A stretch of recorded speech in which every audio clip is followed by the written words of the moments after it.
remember stepping off the bus with my buddies. And I can remember being very young and being with my father and just being awestruck.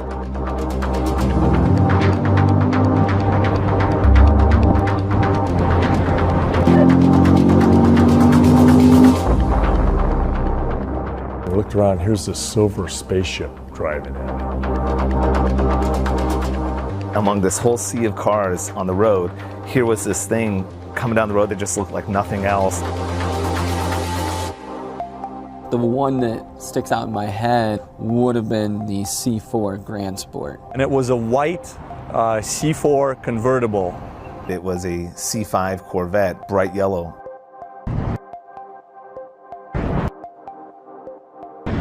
It's this awe-inspiring vehicle. It's an attainable vehicle, but it's also something that is born out of pure function. And quite frankly, by the time you get to 8, it's the full embodiment of what that is.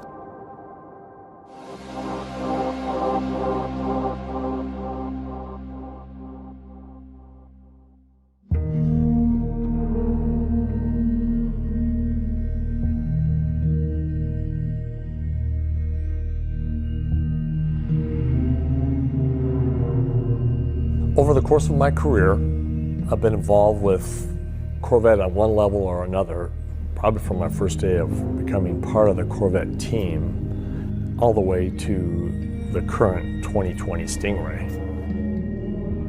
I became the director of design for Corvette for the 6th generation.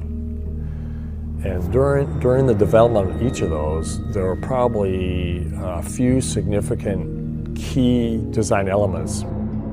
Those are the heritage of Corvette. What are those elements throughout the years, whether it's proportion, surface, graphics, that you can identify and then distill down to their basic elements in a timeless way. Like, for instance, the fender shapes, the profile, the proportion really is big, where you have this canopy on a lower fuselage like a jet fighter. That's probably the second element, is aircraft have been inspirational. And why is that? Because they're usually high performance, they're purpose driven, there's a singular mission for them, and it relates to Corvette beautifully. Another aspect is racing. Racing has had a huge influence on Corvette, and particularly, obviously, this last 2020 Stingray is a culmination of all that experience. Well, the character that you see of the car, the design, is influenced by the functional aspects of the race vehicles.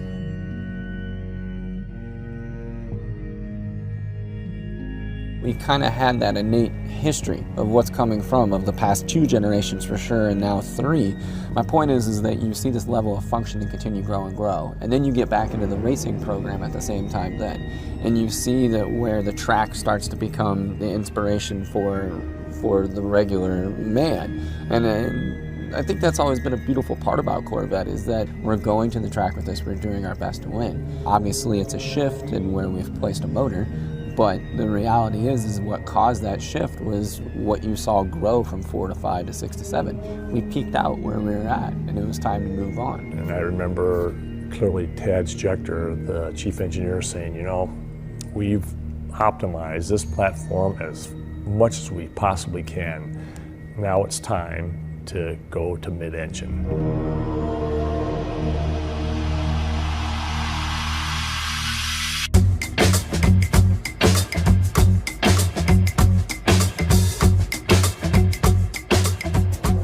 The move of a Corvette from front to mid-engine, you could call it a risk, but for us inside of Design Center, it was something that's always been beneath the surface, and it's something that just never quite made it out of the gate. And since I've worked at GM, there were mid-engine Corvettes around.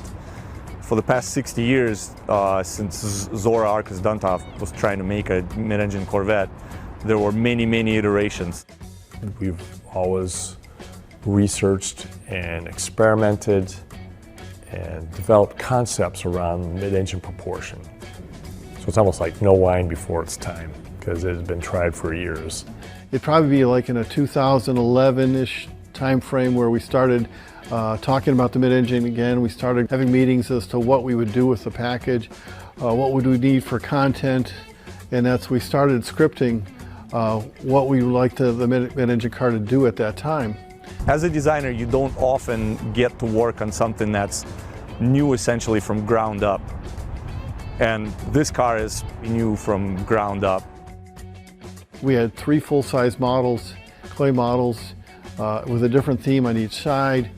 We probably had at least 12 scale models. You know, a scale model we would develop for 2 weeks and decide, you know, was there merit to the design? If it didn't have merit, then we would just drop that scale. So we were constantly, you know, churning and reworking scales as we were looking for a lot of themes in that. By moving to the mid-engine layout, what that enabled, as far as from a performance figures, as far as interior layout and visibility, going from the C7 Corvette to the C8, the 7th generation Corvette had kind of that arc of driver controls in front of you. And now we were taking it and literally kind of turning it on its side and making it really this 3-dimensional thing that you were sitting in. The difference of how extreme, how much lower the IP is, how much richer all the materials are, how much more sculptural and 3-dimensional the interior space is. I think that's going to be a really big takeaway and something that a lot of people aren't going to be expecting when they get inside of it. If you jump from a current Corvette C7 to the C8, the experience that the customer is going to get, when you start adding that all together, it's hard to look at going to a mid-engine configuration as a risk. It's going to take all those things that the front-engine car did and just take them to the next level.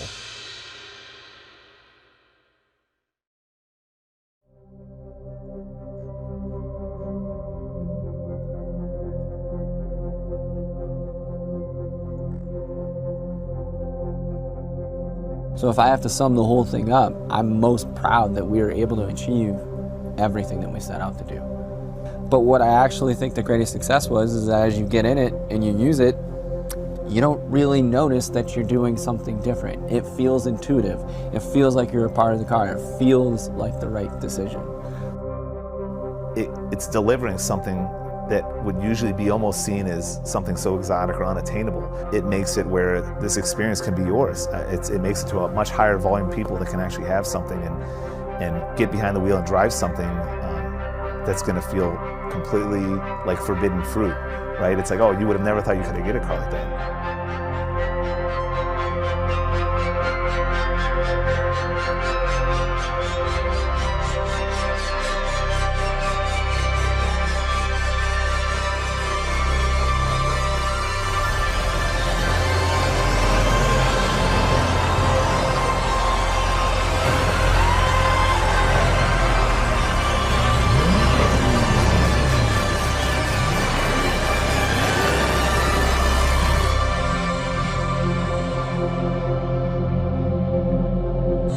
Although we all feel a sense of accomplishment for finally, this was the right time to work on and introduce a mid-engine Corvette.